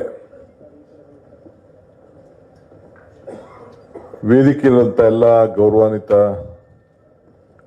ಈಗ ತಾನೇ ನಾನು ಬಂದಾಗ ಮಾನ್ಯ ಶ್ರೀ ಆರಾಧ್ಯರವರು, ನಿರಂಜನ ಆರಾಧ್ಯರವರು ಈ ದೇಶದ ಶಿಕ್ಷಣ ನೀತಿ, ಹೊಸ ನೀತಿ ಮತ್ತು ನಾವು ಮಾಡ್ತಾ ಇರೋಂಥ ನೀತಿ ಬಗ್ಗೆ ತಮಗೆಲ್ಲ ಕೂಡ ವಿಚಾರವನ್ನು ಹಂಚ್ಕೊಳ್ತಾ ಇದ್ರು. ಈಗ ತಾನೇ ನಮ್ಮ ವರ್ಕಿಂಗ್ ಪ್ರೆಸಿಡೆಂಟ್ ಇಬ್ಬರಿದ್ದಾರೆ, ಇಬ್ಬರು ಕೂಡ ಎಜುಕೇಷನ್ ಇನ್ಸ್ಟಿಟ್ಯೂಷನ್ಸ್ನ, ಶಿಕ್ಷಣ ಸಂಸ್ಥೆಗಳನ್ನ ಕಟ್ಟಿದ್ದಾರೆ. ಅವರು ಪ್ರೈಮರಿ ಸ್ಕೂಲ್ ಕಟ್ಟಿದ್ದಾರೆ, ಇವರು ಹೈಸ್ಕೂಲ್ ಕಟ್ಟಿದ್ದಾರೆ, ಇವರು ಇಂಜಿನಿಯರಿಂಗ್ ಕಾಲೇಜ್ ಕಟ್ಟಿದ್ದಾರೆ. MBA ನರ್ಸಿಂಗ್ ಎಲ್ಲ ಕೂಡ ಚಂದ್ರಶೇಖರ್ ಬೆಂಗಳೂರು ನಗರದಲ್ಲಿ 3-4 ಸ್ಕೂಲ್ ಕಟ್ಟಿದ್ದಾರೆ. ಇವರು ಇಂಜಿನಿಯರಿಂಗ್ ಕಾಲೇಜನ್ನೇ ಕಟ್ಟಿದ್ದಾರೆ. ಸೊ ವೇದಿಕೆಯಲ್ಲೆಲ್ಲ ಬಹಳ ಜನ ಎಲ್ಲ ನಮ್ಮ ನಾಯಕರುಗಳೆಲ್ಲ ಇದ್ದಾರೆ. ಗುರಿಕಾರ್ ಅವರು ಈಗಾಗಲೇ ಬಹಳ ದೊಡ್ಡ ಸೇವೆಯನ್ನು ಕೂಡ ರಾಜ್ಯ ಮಟ್ಟದಲ್ಲಿ, ಈಗ ರಾಷ್ಟ್ರ ಮಟ್ಟಕ್ಕೆ ಕಾಲಿಟ್ಟಿದ್ದಾರೆ. ಇನ್ನು ಬಹಳ ಜನ ಪ್ರಮುಖರೆಲ್ಲ ಕೂಡ ವೇದಿಕೆಯಲ್ಲೆಲ್ಲ ಕೂಡ ಇದ್ದಾರೆ. ಯಾರ ಹೆಸರು ತಗೊಳ್ಳೋದಿಲ್ಲ, ಕ್ಷಮಿಸಬೇಕು. ಪದಾಧಿಕಾರಿಗಳಿದ್ದಾರೆ, ತಾವು ಬಂದಿದ್ದೀರಿ, ಶಿಕ್ಷಕರೆಲ್ಲ ಬಂದಿದ್ದೀರಿ. ಗುರು ಬ್ರಹ್ಮ ಗುರು ವಿಷ್ಣು ಗುರುದೇವೋ ಮಹೇಶ್ವರ ಗುರು ಸಾಕ್ಷಾತ್ ಪರಬ್ರಹ್ಮ ತಸ್ಮೈ ಶ್ರೀ ಗುರುವೇ ನಮಃ. ಎಲ್ಲ ಶಿಕ್ಷಕರೆಲ್ಲ ಬಂದಿದ್ದೀರಿ. ನಿಮ್ಗೊಂದು ನಮಸ್ಕಾರ ಹೇಳಲಿಕ್ಕೆ ಇಷ್ಟಪಡ್ತಾ ಇದ್ದೀನಿ. ನಾನು by choice I am an educationist. ನನಗೂ ಒಳ್ಳೆ ವಿದ್ಯಾಭ್ಯಾಸ ಪಡ್ಕೊಳ್ಳೋಂಥ ಭಾಗ್ಯ ನನಗೆ ಸಿಕ್ಕಲಿಲ್ಲ. ನಾನು ಸ್ವಲ್ಪ ಹಂಗೆ ಹಿಂಗೆ ಆಟ ಆಡಿಕೊಂಡು ವಿದ್ಯುತ್ ಬಗ್ಗೆ ಭಾಳ ಕಡಿಮೆ ಮಾಡಿದೆ. SSLCಲಿ 287 ಮಾರ್ಕ್ಸ್ ಬಂದು ನನಗೆ. ಸೊ ಎಲ್ಲ ಬರೀ ರಾಜಕೀಯನೇ. ನಾನು 5ನೇ ಕ್ಲಾಸ್ 6ನೇ ಕ್ಲಾಸಲ್ಲೇ ಎಲೆಕ್ಷನ್ ನಿಂತ್ಬಿಡೋದು ನಾನು ಸ್ಕೂಲಲ್ಲಿ. ಸೊ ಮಾಡಿ ಸರಿಯಾಗಿ ಎಜುಕೇಷನ್ ಮಾಡಲಿಲ್ಲ. ಯಾವಾಗ ನನಗೆ ಬಂತು ಅಂದರೆ ಹಂಗೋ ಅಸೆಂಬ್ಲಿಗೆ ನಿಂತ್ಕೊಂಡು ಅಸೆಂಬ್ಲಿಲಿ ಗೆದ್ದುಬಿಡೆ. ಅಲ್ಲಿ ಗೆದ್ದಾದ ತಕ್ಷಣ ಅಲ್ಲಿ ಬಂಗಾರಪ್ಪ ಒಂದು ಕಡೆ, ರಾಮಕೃಷ್ಣ ಒಂದು ಕಡೆ ಒಂದು ಕಡೆ, ರಂಗನಾಥ್ ಒಂದು ಕಡೆ, ಯಾಯ ಒಂದು ಕಡೆ, ಚಂದ್ರೇಗೌಡ ಒಂದು ಕಡೆ, ವೀರಪ್ಪ ಮೊಯ್ಲಿ ಒಂದು ಕಡೆ, ವೀರೇಂದ್ರ ಪಾಟೀಲ್ ಮುಖ್ಯಮಂತ್ರಿ, ಇಂಥೆಲ್ಲ ದಿಗ್ಗಜರು ಅಸೆಂಬ್ಲಿ ಒಳಗಡೆ ಇದ್ದರು. ಅವರ ಭಾಷಣ, ಅವರ ವಿಚಾರ, ಚರ್ಚೆ ಇವೆಲ್ಲ ನೋಡಿ ನಾನು ನೋಡಿದ್ರೆ ಕೊನೆಗೆ ಎಲ್ಲ ನಾನು ಫೇಲ್ ಆಗಿದ್ದೀನಿ ಅಂತ ಗೊತ್ತಾಗ್ತಿರ್ಗ ವಾಪಸ್ ಮೆಲುಕಾಗಿ ನೋಡಿದ್ರೆ ನಾನು ಎಜುಕೇಷನ್ ಬಗ್ಗೆ ಹೆಚ್ಚಿಗೆ ಕಾಳಜಿ ಕೊಡಲಿಲ್ಲ ಅಂಥೇಳಿ ಆಗ ಸ್ವಲ್ಪ ಏನಾದ್ರು ತಿಳ್ಕೊಳ್ಳೋಕೆ ಪ್ರಯತ್ನ ಮಾಡಿ 2004 ಪ್ರಾರಂಭ ಮಾಡಿ ಅಷ್ಟೊತ್ತಿಗೆ ನನ್ನ ಮಕ್ಕಳಿಗೆ NPS ಸ್ಕೂಲ್ ಸೇರಿಸ್ಬಿಟ್ಟೆ. ನನ್ನ ತೆಗೆದಾಕ್ಬಿಟ್ಟಿದ್ರು ಡಾಕ್ಟರ್ ಗೋಪಾಲಕೃಷ್ಣ ಸ್ಕೂಲಿಂದ. ಇವನು ಸರಿ ಇಲ್ಲ ಪೋಲಿ ಇವನು ಅಂದ್ಬಿಟ್ಟು ನನ್ನ ಡಿಸ್ಮಿಸ್ ಮಾಡಿ ಕಳಿಸ್ಬಿಟ್ಟಿದ್ರು. ತಿರುಗಿ ವಾಪಸ್ ಅಲ್ಲೇ ಸೇರ್ಕೋಬೇಕು ಅಂತ ನಮ್ಮ ಪೇರೆಂಟ್ಸ್ ಎಲ್ಲ ಭಾಳ ಪ್ರಯತ್ನ ಮಾಡಿದ್ರು. ಅವ್ರು ಸೀಟ್ ಕೊಡಲಿಲ್ಲ. ಆಮೇಲೆ ಏನೋ ಬಿಡಿ, ಅವರೇ ಸಹಕಾರ ಕೊಟ್ಟು ಅವರೇ ನನಗೆ ಸ್ಕೂಲ್ ಶುರು ಮಾಡಿಸಿದ್ರು. ನೀನೊಬ್ಬ ನನ್ನ ಶಿಷ್ಯ, ನೀನು ಸ್ಕೂಲ್ ಮಾಡ್ಬೋದು ಅಂತೇಳಿ ನನ್ನ ಕೈಲಿ ಸ್ಕೂಲ್ ಮಾಡಿಸಿ ನಾನು ನ್ಯಾಷನಲ್ ಹಿಲ್ವಿ ಪಬ್ಲಿಕ್ ಸ್ಕೂಲು 2 ಮಾಡಿದ್ದೀನಿ. ಈಗ ಒಂದು 3 ಅಪೋಲೋ ಸ್ಕೂಲ್ ಅಂತ ಮಾಡಿದ್ದೀನಿ. ಈಗ ನಮ್ಮ 3ಗಳಲ್ಲೂ ಸ್ಕೂಲ್ ಶುರು ಮಾಡೋಕ್ಕೆ ಮಾಡಿದ್ದೀನಿ. ಒಂದು ಮಕ್ಕಳಿಗೆ ಕೊಡಬೇಕು ಅಂತ 16 ಎಕರೆಗಳನ್ನ ಜಮೀನುಗಳನ್ನೆಲ್ಲ, ನನ್ನ ಜಮೀನುಗಳನ್ನೆಲ್ಲ ಶಿಕ್ಷಣಕ್ಕೆ ಎಲ್ಲ ಫ್ರೀಯಾಗಿ ಬರ್ಕೊಟ್ಬಿಟ್ಟಿದ್ದೀನಿ. ಎಲ್ಲ ಗೌರ್ಮೆಂಟ್ ಸ್ಕೂಲ್ಗಳಿಗೆಲ್ಲ ಕೂಡ ಊರಲ್ಲಿ ಬರ್ಕೊಟ್ಬಿಟ್ಟಿದ್ದೀನಿ. ಆಮೇಲೆ ನಾನು ಗ್ರಾಜ್ಯುಯೇಟ್ ಆಗಲಿಲ್ವಲ್ಲ, ಗ್ರಾಜ್ಯುಯೇಟ್ ಇರಲಿಲ್ಲ ನಾನು. ಸೊ ಏನಾದ್ರು ಮಾಡಿ ನನ್ನ ಮಕ್ಕಳು, ಅಪ್ಪ ನೀನೇ ಓದಲಿಲ್ಲ, ನನಗೆ ಓದು ಅಂತೀಯಲ್ಲ ಅಂದ್ಬಿಟ್ಟು ಕೊನೆಗೆ ನಾನು 2004-3 ಶುರು ಮಾಡಿ 2007ಕ್ಕೆ ಡಿಗ್ರಿ ತಗೊಂಡು ಮೈಸೂರು ಯೂನಿವರ್ಸಿಟಿಲಿ ನನ್ನ ಅನುಭವದ ಮೇಲೆ ಸ್ವಲ್ಪ ಓದಿಸ್ಕೊಂಡು ಗ್ರ್ಯಾಜುಯೇಟ್ ಆದೆ. ಆಮೇಲೆ ನಾನು ಎಸ್ ಎಂ ಕೃಷ್ಣ ಅವ್ರ ಗೌರ್ಮೆಂಟಲ್ಲಿ ಕ್ಯಾಬಿನೆಟ್ ಮಿನಿಸ್ಟರ್ ಆದೆ. ಹಿಂದೇನು ಮಂತ್ರಿ ಆಗಿದ್ದೆ ಬಂಗಾರಪ್ಪನವ್ರ ಗೌರ್ಮೆಂಟಲ್ಲಿ. ಅದಾದಮೇಲೆ ಎಸ್ ಎಂ ಕೃಷ್ಣ ಅವ್ರಿಗೆ ನಾನು ಏನು ಅವತ್ತು ಮೈಸೂರಲ್ಲಿ ನಾನು ಓಪನ್ ಯೂನಿವರ್ಸಿಟಿ ಸರ್ಟಿಫಿಕೇಟ್ ತೊಗೊಂಡಲ್ಲ, ಡಿಗ್ರಿ MA ಪೊಲಿಟಿಕಲ್ ಸೈನ್ಸ್ ಅಂತ 25 ವಯಸ್ಸಾಗಬೇಕಾಯ್ತು ಬರೆದ್ರೆ. ಸೊ ಅವತ್ತು ಆದ ಸಂತೋಷ ನನ್ನ ಮಂತ್ರಿ ಅದಕ್ಕಿಂತ ದೊಡ್ಡ ಸಂತೋಷ ನನ್ನ ಗ್ರ್ಯಾಜುಯೇಟ್ ಆದಾಗ ನನಗೆ ಆಯಿತು. ಹಂಗೆ ಎಜುಕೇಷನ್ ಈಗ ಭಾಳ ವಿಚಾರ. ನಮ್ಮ ಈಗಾಗಲೇ ಚಂದ್ರಶೇಖರ್ ಹೇಳ್ದಂಗೆ ಈಗ ಈ ದೇಶಕ್ಕೆ ಆಧಾರ ಸ್ತಂಭ 4: ಒಬ್ಬ ಕೃಷಿಕ, ಒಬ್ಬ ಕಾರ್ಮಿಕ, ಒಬ್ಬ ಸೈನಿಕ, ಒಬ್ಬ ಶಿಕ್ಷಕ. ಈ 4 ಇದ್ರೇ ಆಧಾರ ಸ್ತಂಭ. ಸೊ ಇಲ್ಲ ಎಲ್ಲರೂ ಆಡೋಕ್ಕೆ ಸಾಧ್ಯ ಇಲ್ಲ. ಈಗ ಹೊಸ ವಿಚಾರ ಬಂದ್ಬಿಟ್ಟಿದೆ.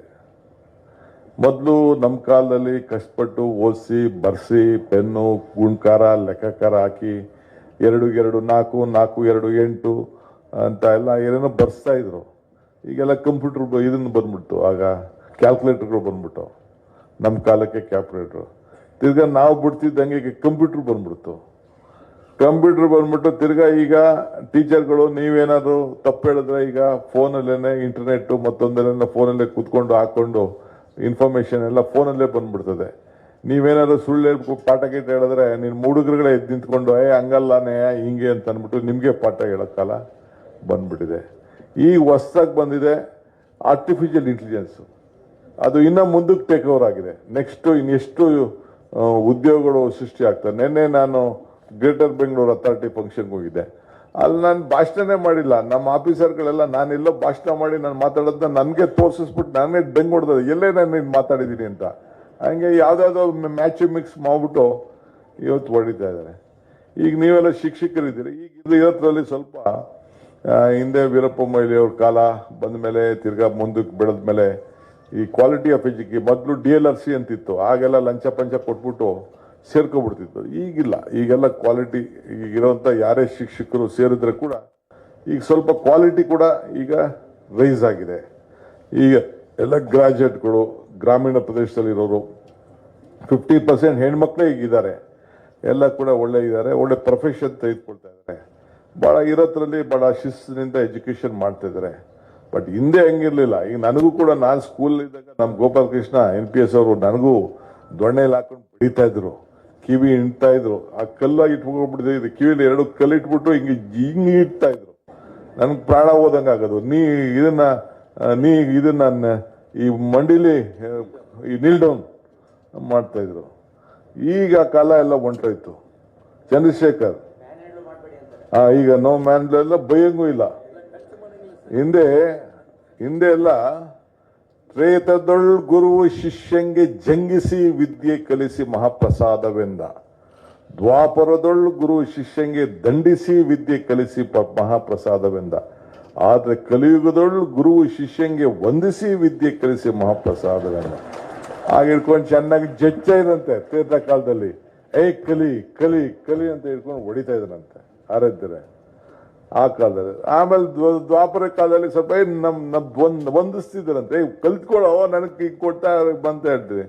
ಈಗ ಶಿಕ್ಷೆನೆ ಗುರುನೇ ಈಗ ಶಿಷ್ಯಂಗೆಲ್ಲ ನನ್ಗೆ ಸಂಬಳ ಕೊಡ್ತಾರಪ್ಪ, 50,000 70,000 ಕೊಡ್ತಾರೆ, ನನ್ನ ಸಂಬಳಕಾರ ನಾ ಕಲ್ತ್ಕೊಳ್ಳೋ ಅಂತ ಅಂದ್ಬಿಟ್ಟು ಅವನೇ ಕೈ ಮುಗಿದು ಕೇಳ್ಕೊಂಡು ಯಾರಿಗೂ ಹೊಡೆಯಂಗಿಲ್ಲ, ಅನ್ನಂಗಿಲ್ಲ, ಮಾಡಂಗಿಲ್ಲ. ನನ್ನ ಮಗಳು ಹೇಳ್ತಾಳೆ, ಮೊನ್ನೆ ಯಾರು ಒಂದು ಚಿಕ್ಕ RTI ಮಗು ಸೇರಿತ್ತಂತೆ. ಸೇರಿದ ತಕ್ಷಣ ಕೊನೆಗೆ ಏನೋ ತಾಯಿ ಬೈದು ಬಿಟ್ಟಿದ್ದಾಳೆ, ನೀನು ಸರಿಯಾಗಿ ಓದಿಲ್ಲ, ನೀನು ಹಂಗೆ ಹೆಂಗೆ ನೀನು ಬಿಟ್ಟೋಗಿ ಮನೆ ನನಗೆ ಬರಬೇಡ ನೀನು ಅಂತ ಅನ್ನೋದು. 3 ಗಂಟೆ 4 ಗಂಟೆ ಆದ್ರೂ ಹೋಗೇ ಇರುವಂತೆ ವಾಪಸ್ ಮಾಡಿ ಪೊಲೀಸ್ ಸ್ಟೇಷನ್ ಕಂಪ್ಲೇಂಟ್ ಕೊಟ್ಟು ಕೊನೆಗೆಲ್ಲ ಮಗು ಇಟ್ಕೊಂಡು ಬಂದ್ರೆ ಆ ತಾಯಿ ಮಗು ಕೇಳ್ತದೆ, ನೀನು ಮನೆ ಬಿಟ್ಟು ಹೋಗೋದಲ್ಲ, ನಾನು ಹೊಂಟೋದೆ ಅಂತ. ಸೊ ಪೇರೆಂಟ್ಸ್ಗೂ ಕೂಡ ಭಾಳ ದೊಡ್ಡ ಪರಿಸ್ಥಿತಿ ಬಂದ್ಬಿಟ್ಟಿದೆ. ಆಮೇಲೆ ಈಗ ಫೋನ್ಗಳು ಬಂದ್ಬಿಟ್ಟ ಮೇಲೆ, ಈ ಕಂಪ್ಯೂಟರ್ಸ್ ಬಂದಮೇಲೆ, ಈಗೆಲ್ಲ ಬಂದಮೇಲೆ ಎಲ್ಲ ಭಾಳ ದೊಡ್ಡ ಆಕ್ಟಿವಿಟೀಸ್ಗೆ ಎಷ್ಟು ಒಳ್ಳೇದಿದೆಯೋ ಅಷ್ಟು ಮಿಸ್ಇನ್ಫಾರ್ಮೇಷನ್ನು ವಿಚಾರಗಳು ಭಾಳ ಕೂಡ ದೊಡ್ಡ ಪ್ರಾಬ್ಲಮ್ ಆಗಿದೆ. ಅದರಿಂದ ನಮ್ಮ ಟೀಚರ್ಸ್ಗೂ ಕೂಡ ಈಗ ದೊಡ್ಡ ಚಾಲೆಂಜಿಂಗ್.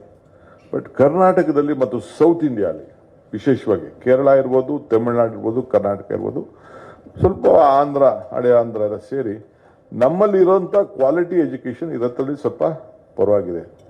ಇವತ್ತು ಬೆಂಗಳೂರಿನಲ್ಲಿ ಇಷ್ಟು ದೊಡ್ಡ ಮಟ್ಟಕ್ಕೆ ಬೆಳೆದಿದ್ದೀವಿ. ಇಷ್ಟು ದೊಡ್ಡ ಈಗ IT ಪ್ರೊಫೆಷನ್ 25 ಲಕ್ಷ ಜನ ಇದ್ದಾರೆ. ಕ್ಯಾಲಿಫೋರ್ನಿಯಾದಲ್ಲಿ 23 ಲಕ್ಷ ಜನ ಇದ್ದಾರೆ. ಬೆಂಗಳೂರಲ್ಲಿ 25 ಲಕ್ಷ IT ಇಂಜಿನಿಯರ್ಸ್ ಇದ್ದಾರೆ. ಅದಕ್ಕೆ ನಮ್ದೆಲ್ಲದಕ್ಕೂ ಸ್ಟಾರ್ಟಪ್ ಸಿಟಿ, ಎಲ್ಲ IT BT ಎಲ್ಲ ಕೂಡ ನಾವು ಬಹಳ ಪ್ರಸಿದ್ಧವಾಗಿದೆ. ವಿಶ್ವದ ಎಲ್ಲ ನಾಯಕರುಗಳೆಲ್ಲ ಕೂಡ ಇವತ್ತು ಬೆಂಗಳೂರಿಗೆ ಬರ್ತಾ ಇದ್ದಾರೆ. ವಿಶ್ವದ ನಾಯಕರೆಲ್ಲ ಫಸ್ಟ್ ಬೆಂಗಳೂರು ಬರ್ತಾ ಇದ್ದಾರೆ, ಇಲ್ಲೆಲ್ಲ ಆಗ್ತಾ ಇದೆ. ಇಷ್ಟು ದೊಡ್ಡ ಬೆಳೀತಾ ಇದೆ. 1,40,00,000 ಜನಸಂಖ್ಯೆ ಇದೆ. 70 ಲಕ್ಷ ಜನ ದಿನ ಹೊರಗಡೆಯಿಂದ ಬೆಂಗಳೂರಿಗೆ ಬಂದು ಇಲ್ಲಿ ಕೆಲಸ ಮಾಡ್ಬಿಟ್ಟು ಹೋಗ್ತಾ ಇದ್ದಾರೆ. ಹೆಚ್ಚು ಕಮ್ಮಿ 2 ಲಕ್ಷ ಜನರಿಗೆ ನಾವು ಅವ್ರ ಕಸ, ಅವ್ರ ಗಾಡಿ, ಅವ್ರ ಮತ್ತೊಂದು ಗುತ್ತನ್ನೆಲ್ಲ ಕೂಡ ನೋಡಬೇಕಾಗಿದೆ. ಬಟ್ ಇವತ್ತು ಯಾಕೆ ಇಷ್ಟು ಬೆಂಗಳೂರು ಬೆಳೀತು ಅಂತಂದ್ರೆ, ಅವತ್ತು ಮಹಾರಾಜರ ಕಾಲದಿಂದ ಹಿಡಿದು ಯಾವುದೇ ಸರ್ಕಾರ ಇರಲಿ, ನಾನು ಕಾಂಗ್ರೆಸ್ ಸರ್ಕಾರ ಮತ್ತೊಂದು ಸರ್ಕಾರ ಅಂತ ನಾನು ಚರ್ಚೆ ಮಾಡಕ್ ಹೋಗುದಿಲ್ಲ. ಈಗ ರಾಜೀವ್ ಗಾಂಧಿ ಅವರು ಕೂಡ ಅವತ್ತಿನ ಕಾಲದಲ್ಲಿ ನ್ಯಾಷನಲ್ ಎಜುಕೇಶನ್ ಪಾಲಿಸಿನ ತೆಗೆದುಕೊಂಡು ಬಂದು ಹೊಸ ರೂಪ ತಂದು black board operation black board ಅಂತ ಶುರು ಮಾಡಿ ಬೇಕಾದಷ್ಟು ಕೂಡ ಅವರು ಒಂದು ಹೊಸ ದಿಕ್ಕನ್ನ ಈ ದೇಶಕ್ಕೆ ಕೊಟ್ಟರು. ಇವತ್ತು 30ರಿಂದ 40% ವರೆಗೂ ಕೂಡ ಕೆಲವು ಸ್ಟೇಟ್ಗಳು ಎಜುಕೇಶನ್ಗೋಸ್ಕರ ಫಂಡ್ ಮಾಡೋಂಥ ಒಂದು ಪರಿಸ್ಥಿತಿ ಇದೆ. ದೊಡ್ಡ ರೆವಲ್ಯೂಷನ್ ಮಾಡಿದ್ವಿ. ನಮ್ಮಲ್ಲಿರೋಂಥ ಇಂಜಿನಿಯರಿಂಗ್ ಕಾಲೇಜಸ್ ಸುಮಾರು 270 ಇಂಜಿನಿಯರಿಂಗ್ ಕಾಲೇಜಸ್ ನಮ್ಮ ರಾಜ್ಯದಲ್ಲಿದೆ. ಮೆಡಿಕಲ್ ಕಾಲೇಜ್ 70 ಮೆಡಿಕಲ್ ಕಾಲೇಜ್ ಇದೆ. 1700 ನರ್ಸಿಂಗ್ ಇನ್ಸ್ಟಿಟ್ಯೂಷನ್ಸ್ ಇದೆ. ಅಂದ್ರೆ ನಾವು ಇಂಜಿನಿಯರ್ನ, ಡಾಕ್ಟರ್ಗಳನ್ನ, ನರ್ಸಸ್ನ ನಾವು ತಯಾರು ಮಾಡ್ತಾ ಇದೀವಿ. MBಗಳು ಮಾಡ್ತಾ ಇದೀವಿ. ಟಾಟಾ ಇನ್ಸ್ಟಿಟ್ಯೂಟ್ ಇಲ್ಲೇ ಪ್ರಾರಂಭ ಆಯಿತು. ಎಲ್ಲ ದೊಡ್ಡ ದೊಡ್ಡ ಟೆಕ್ನಿಕಲ್ ಕೋರ್ಸ್ಗಳೆಲ್ಲ ಇಲ್ಲೇ ಬಂತು. HMT ಬಂತು, ITI ಬಂತು, BL ಬಂತು, ಇಸ್ರೋ ಬಂತು, ಎಲ್ಲ ಕೂಡ ಬೆಂಗಳೂರಲ್ಲೇ ಪ್ರಾರಂಭ ಆಯಿತು.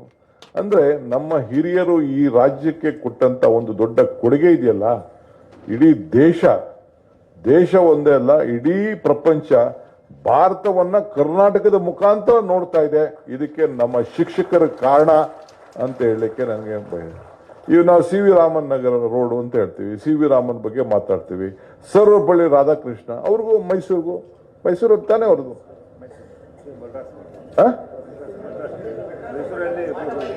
ಪಾಠ ಇಲ್ಲಿ ಗಣಯ್ಯ. Mysuru university was vice chancellor. ಯಾಕೆ?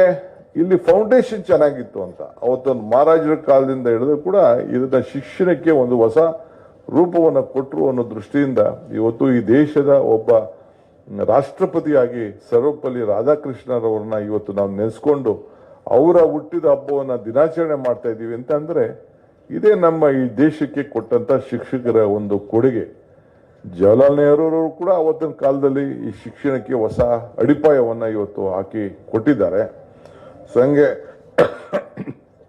ಇವತ್ತು ನಾವೆಲ್ಲ ಇಲ್ಲಿ ನಾನು ನೆನ್ನೆನೋ ಮೊನ್ನೆನೋ ಒಂದು ರಿಪೋರ್ಟ್ ನೋಡ್ತಾ ಇದ್ದೆ. ನೆನ್ನೆ ನಾನು ಕ್ಯಾಬಿನೆಟ್ ಅಲ್ಲೂ ಕೂಡ ಹೇಳಿದೆ.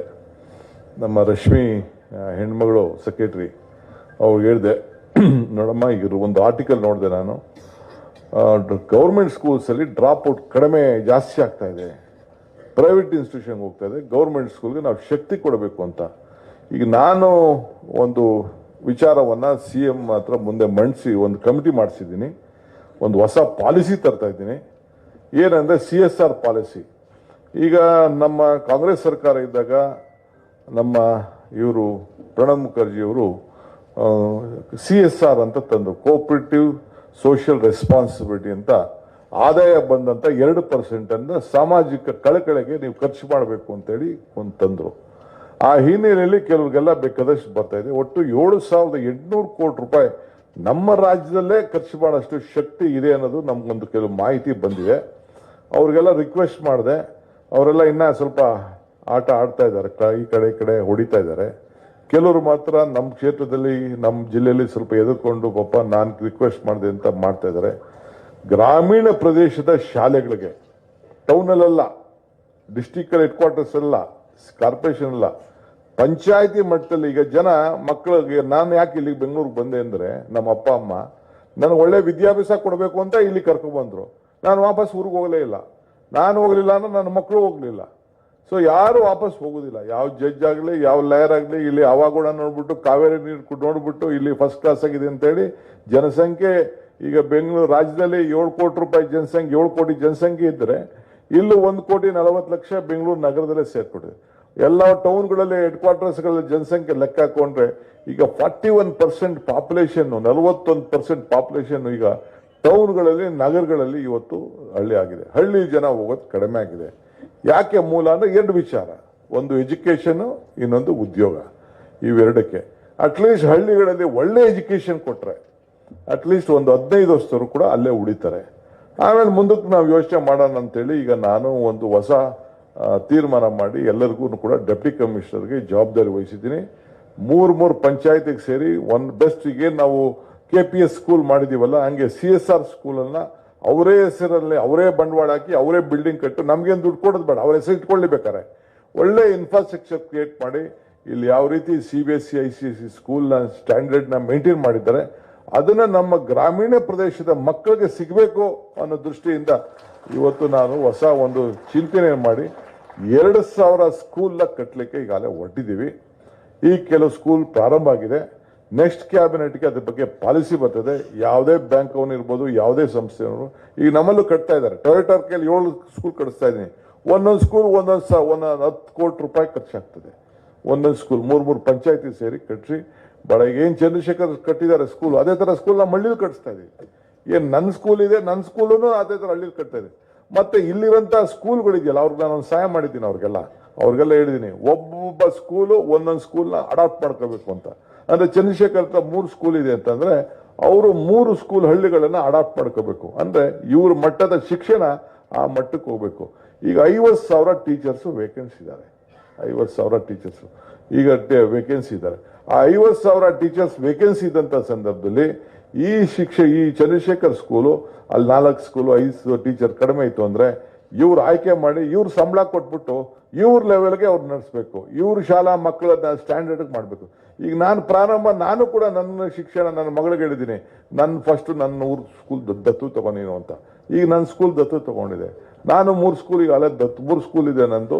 ನಾನು ಅಧ್ಯಕ್ಷರಾಗಿದ್ದಂತ ಸ್ಕೂಲು ಈಗ ರಾಜೀನಾಮೆ ಕೊಟ್ಬಿಟ್ಟು ನಮ್ಮ ಮಗಳಿಗೆ ಬಿಟ್ಬಿಟ್ಟಿದ್ದೀನಿ ನಾನು. ಈಗ ತಗೊಂಡಿದ್ದೀನಿ. ಸೊ ಅವರು ಆ ಸ್ಕೂಲ್ನ ಅಡಾಪ್ಟ್ ಮಾಡ್ಕೋಬೇಕು.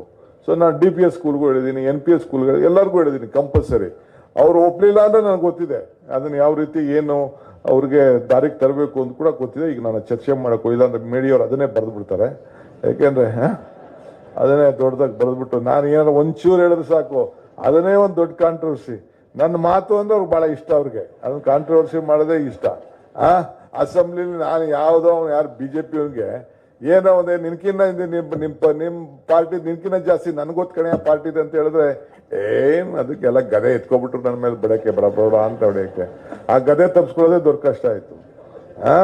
ಇರ್ಲಿ. ಸೊ ಹಿಂಗೆಲ್ಲ ಆಗ್ತದೆ. ಸೊ ಅದಕ್ಕೆ ನಾನು ಜಾಸ್ತಿ ಕೆಲವು ವಿಚಾರಗಳನ್ನ ಮಾತಾಡಕ್ಕೆ ಹೋಗುದಿಲ್ಲ. ಬಹಳ ಸಂತೋಷ.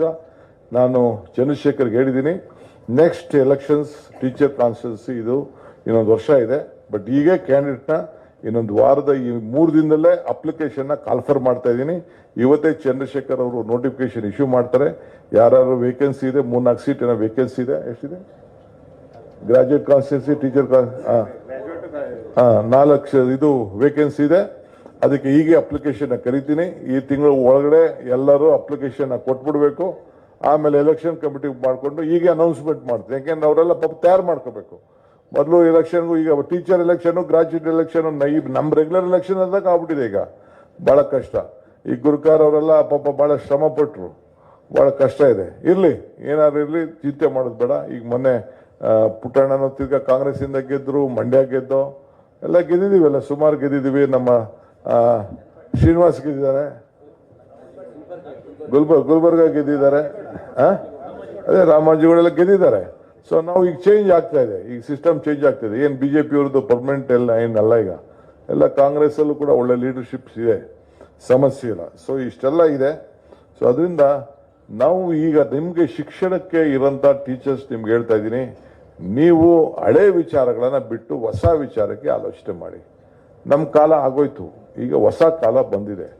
ಆರ್ಟಿಫಿಷಿಯಲ್ ಇಂಟೆಲಿಜೆನ್ಸ್ ಟೇಕ್ ಓವರ್ ಮಾಡ್ತದೆ. ಸ್ಟ್ರಕ್ಚರಿಂಗ್ ಬೇಕಾಗ್ತದೆ. ಮೊದಲೆಲ್ಲ ಏನೋ ಸಣ್ಣ ಪಣ್ಣ ಹೆಂಗ ನಡೀತಾ ಇತ್ತು. ಈಗೆಲ್ಲ ಬಹಳ ಗಟ್ಟಿಯಾಗಿ ಫೌಂಡೇಶನ್ ಹಾಕಬೇಕು. ಈ ಫೌಂಡೇಶನ್ ಹಾಕ್ಬೇಕಾದ್ರೆ ಕೊನೆಗೆ ಈಗ ಅವ್ರು ಹೇಳಿದ್ರಲ್ಲ, ನಮ್ಮ ಚಂದ್ರಶೇಖರ್ ಹೇಳಿದ್ರಲ್ಲ, ಇಂಜಿನಿಯರ್ ಕರ್ಸೋ, ಡಾಕ್ಟರ್ ಕರ್ಸೋ, ಫೈನಾನ್ಸ್ ಕರ್ಸೋ, ಕೊನೆಗೆ ಹೆಣ್ಮಗಳು ಅವ್ರಿಗೆಲ್ಲ ಪಾಠ ಹೇಳ್ಕೊಟ್ಟದ್ದು ಹೆಣ್ಮಗಳಿಗೆ ಅಯ್ಯೋ ನಮ್ಮ ಟೀಚರ್ ಅಂತ ಅಷ್ಟು ಗೌರವನ ಕೊಟ್ಟು ಅಂತೇಳಿ.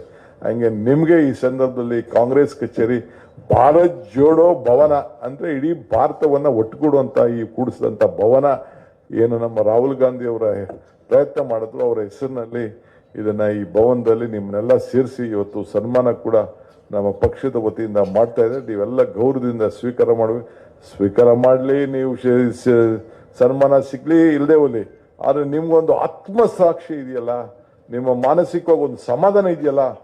ನಾನು ಕೂಡ ಒಂದು 4 ಜನ ಒಳ್ಳೆ ಪ್ರಜೆಗಳನ್ನ ತಯಾರು ಮಾಡಿದ್ದೇನೆ ಒಂದು ತಾಯಿಯ ರೂಪದಲ್ಲಿ. ಕೊನೆಗೆ mother is the biggest teacher ಯಾವುದೇ ಫ್ಯಾಮಿಲಿ ಅನ್ನೋದು ಇದೆಯಲ್ಲ, ಇದು ನಿಮಗೂ ಕೂಡ ಸಂತೋಷ ಆಗಬೇಕು. ಅದಕ್ಕೆ ಕೂಡ ನಾನು ಕೂಡ ಬೈ ಚಾಯ್ಸ್ ನಾನು ಒಬ್ಬ ವಿದ್ಯಾಸಂಸ್ಥೆಗಳನ್ನು ನಡೆಸಬೇಕು. ನಾನಂತೂ ಒಳ್ಳೆ ಕಲೀಲಿಲ್ಲ, 4 ಜನಕ್ಕಾರು ತಯಾರಿ ಮಾಡೋಣ ಅಂತ. ನಮ್ಮ ಅಪ್ಪಗೆ ನಾನು ಇಂಜಿನಿಯರ್ ಮಾಡಬೇಕು ಅಂತ ಆಸೆ ಇತ್ತು. ನಮ್ಮನೆ ರೇಡ್ ಆಗೋಯ್ತು ಯಾವುದೋ ಕಾಲದಲ್ಲಿ, ಇಂಜಿನಿಯರ್ ಮಾಡಬೇಕು ಅಂತ ಆಸೆ ಇತ್ತು. ಕೊನೆಗೆ ಆಗಲಿಲ್ಲ. ಕೊನೆಗೆ ನಾನಂತೂ ಇಂಜಿನಿಯರ್ ಆಗಲಿಲ್ಲ ಅಂತ ಇಂಜಿನಿಯರ್ಗಳನ್ನ ತಯಾರು ಮಾಡೋಣ ಅಂತ ಇಂಜಿನಿಯರಿಂಗ್ ಕಾಲೇಜ್ ಶುರು ಮಾಡಿ ಕೊನೆಗೆ ಗ್ಲೋಬಲ್ ಅಕಾಡೆಮಿ ಆಫ್ ಟೆಕ್ನಾಲಜಿ ಅಂತ ಮಾಡಿ. ನಾನು ಯಾಕೆ ಕೇಳ್ತಾ ಇದ್ದೀನಿ ಅಂದರೆ,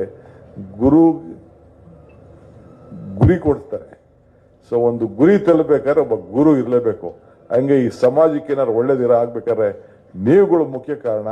ಸೊ ಇವತ್ತು ಬಂದು ಬಹಳ ಸಂತೋಷದಿಂದ ಈ ಜ್ಯೋತಿನೂ ಕೂಡ ಶುಭಂ ಕರೋತಿ ಕಲ್ಯಾಣಂ ಆರೋಗ್ಯಂ ಧನ ಸಂಪದಂ ಜ್ಞಾನಶಕ್ತಿ ಸ್ವರೂಪಶ್ಚ ದೀಪ ಜ್ಯೋತಿ ಪ್ರಕಾಶಿತ ಮಾರಾಧ್ಯರೇ.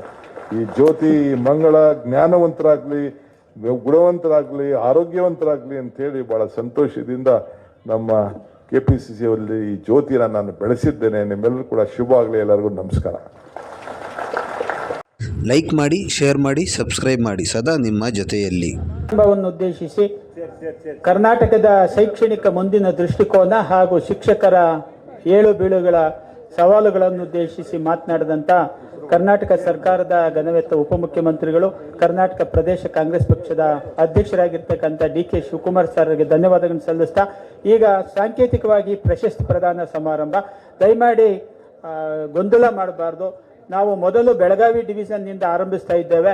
ದಯವಿಟ್ಟು ಶಾಂತಚಿತ್ತರಾಗಿ ನಾವು ಹೆಸರನ್ನು ಕರೀತೇವೆ, ಬಂದು ಗೌರವಯುತವಾಗಿ ಪ್ರಶಸ್ತಿಯನ್ನು ಸ್ವೀಕರಿಸಬೇಕು ಅಂತ ಕೋರ್ತಾ ಅದನ್ನು ನಡೆಸ್ಕೊಡ್ತಾ ಇದ್ದಾರೆ ನಮ್ಮ ಬೆಂಗಳೂರು ಗ್ರಾಮಾಂತರ ಜಿಲ್ಲಾ KPCC ಶಿಕ್ಷಕರ ಘಟಕದ ಅಧ್ಯಕ್ಷರಾದಂಥ ಚಂದ್ರಶೇಖರ್ ಸರ್.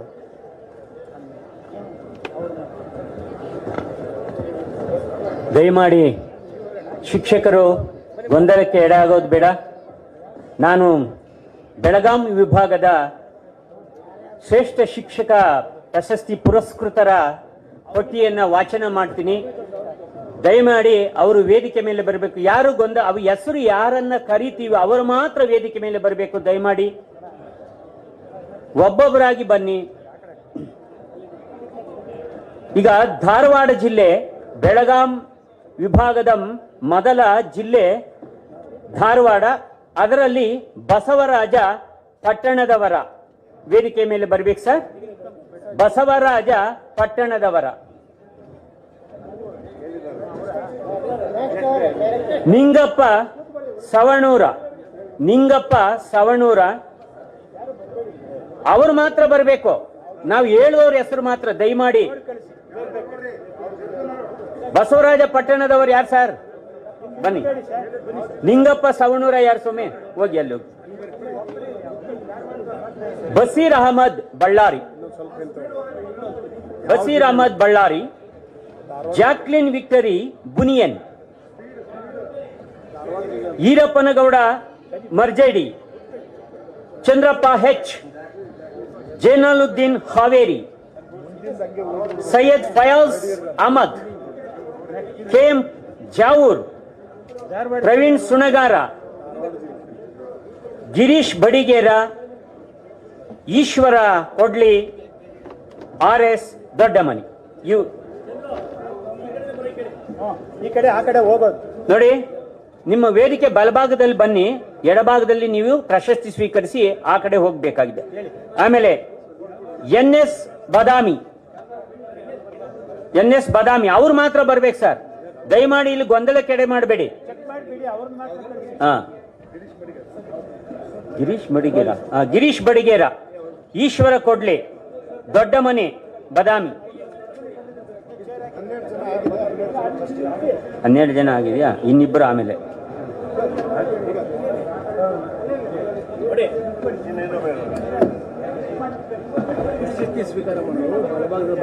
ಹೇಳಿದೆ.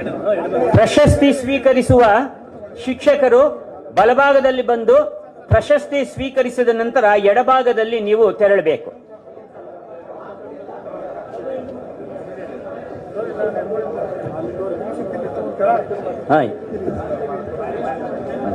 ಓಕೆ ಓಕೆ ಸಾಕು.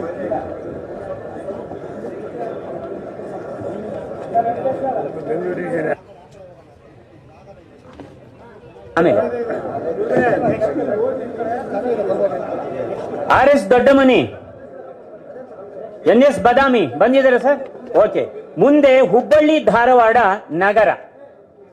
ಹುಬ್ಬಳ್ಳಿ ಧಾರವಾಡ ನಗರ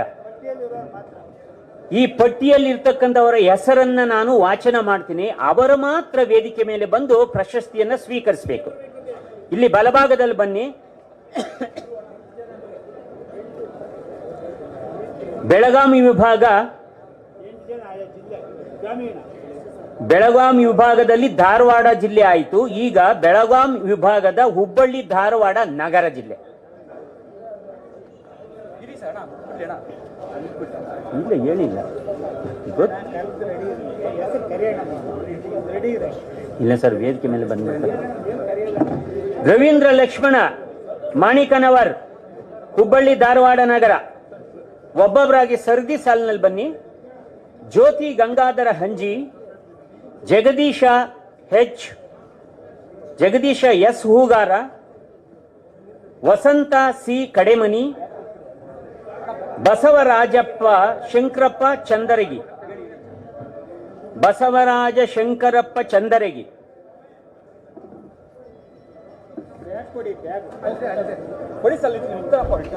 ಯಮನೂರಪ್ಪ ಎಂ ಯಾವಗಲ್,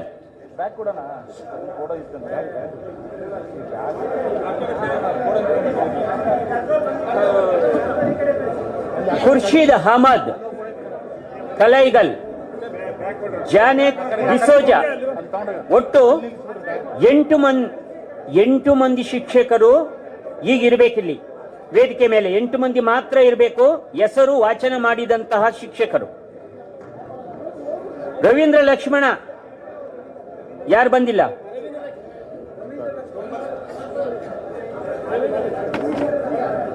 ಹಾಗಾದ್ರೆ ಇನ್ನು ಉಳಿದ 7 ಮಂದಿ ಶಿಕ್ಷಕರಲ್ಲಿರ್ಬೇಕು.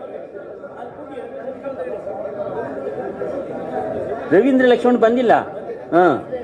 ರವೀಂದ್ರ ಲಕ್ಷ್ಮಣ್ ಬಂದಿಲ್ಲ.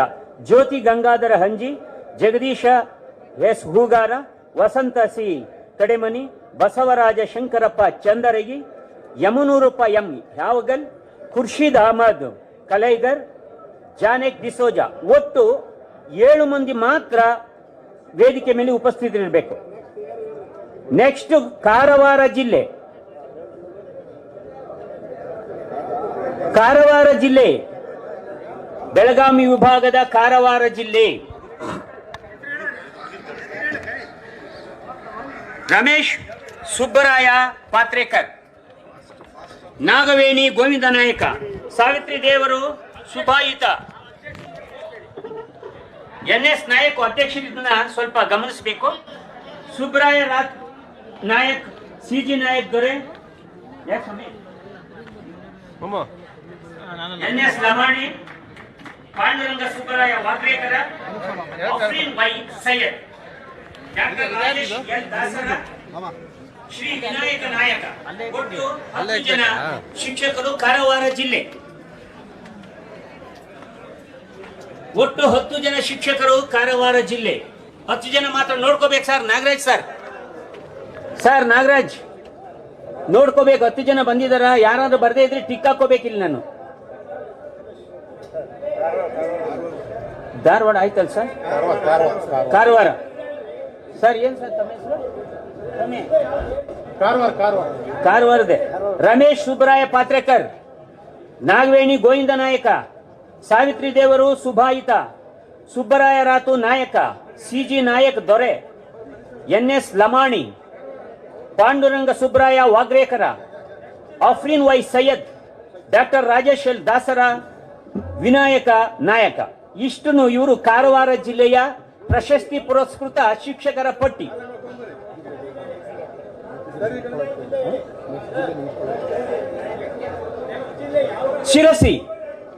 ಸಿರಸಿ ಜಿಲ್ಲೆಯವರು. ಸಿರಸಿ ಜಿಲ್ಲೆಯವರ ಹೆಸರನ್ನು ವಾಚನ ಮಾಡ್ತೀನಿ, ದಯಮಾಡಿ ಅವರು ಮಾತ್ರ ನಿಂತ್ಕೊಳ್ಳಿ. ಜಗದೀಶ ಪಿ ನಾಯಕ, ಶಿರಸಿ. ಬೆಳಗಾವಿ ವಿಭಾಗಕ್ಕೆ ಸೇರಿದ ಶಿರಸಿ ಜಗದೀಶ ಪಿ ನಾಯಕ, ಮೊಹಮ್ಮದ್ ಅಶ್ರಫ್ ಎನ್ ಶಾಬಾಳಿ, ಮಹೇಶ್ ಬಿ ನಾಯಕ, ರೂಪವಿಲಾಸ್ ಲಾಡ್, ಭಾಸ್ಕರ ಗಣಪತಿ ನಾಯಕ, ನಾಗರೇಖ ಪಾಂಡುರಂಗ ಗಾಂವ್ಕರ್,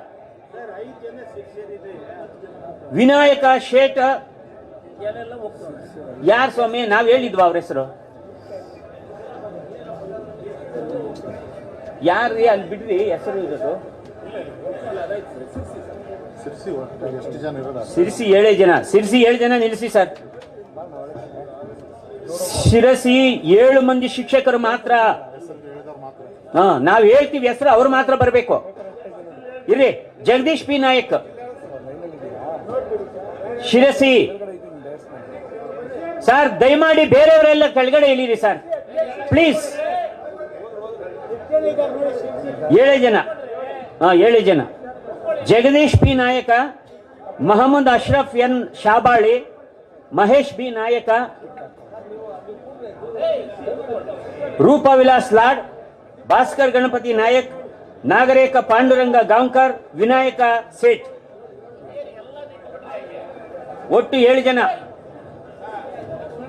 ನಾಗರಾಜು ಸಂಖ್ಯೆ 7.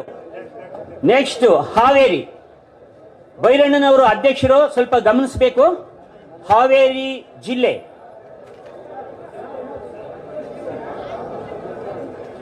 ಹಾವೇರಿ ಜಿಲ್ಲೆಯವರು ಹೆಸರು ಹೇಳ್ತೀವಿ ಸರ್. ಇರಿ ಸರ್, ಅವ್ರದ್ದು 1 ನಿಮಿಷ. CN Kalakoti sir. ತಮ್ಮ ಹೆಸರು? ಅಲ್ಲಿ ಹೆಸರು ಹೇಳಿದ್ರು ಬಿಡ್ರಿ. ಹೆಸರು ಹೇಳಿ. ಶೇಖರಗೌಡನ.